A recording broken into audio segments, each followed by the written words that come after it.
سهارنۍ کوس یا هم په سحر کې کوروالی یا سیکس کول. په سلامونه او احتراماتو مو هرکلی کوم ملګرو، هیله ده چې روغ جوړ او د صحت جامې مو پر تن وي.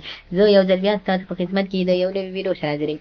هیله ده چې د پام وړ مو وګرځېږي. تر هر څه دمخه باید یادونه وکړم که زموږ چینل مو نوي سبسکرایب کړی نو زموږ چینل سبسکرایب کړئ او په خوا کې ورسره د ګومړي نشان ووهئ تر څو زموږ راتلونکې ویډیوګانې په اسانۍ سره وکتلی شئ. مننه.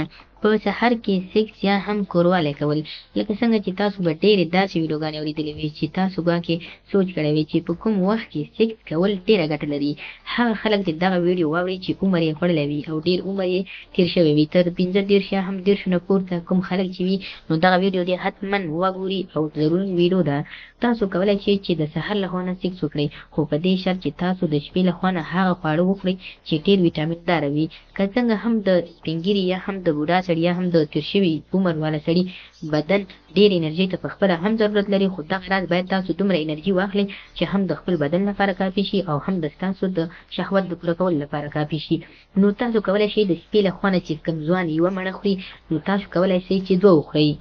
لکه څنګه چې ځوان 1% انرژي اخلي، نو باید تاسو 2% انرژي واخلئ، ځکه ځوان خو چې ځوان وي او سپین ږیری وي، سپین ږیري دواړه پوینټونه انرژي د لاسه ورکولی شي، خو ځوان هماغه 1 پوینټ انرژي له لاسه ورکوي، نور د بدن ته یې کوم تاوان نه رسېږي.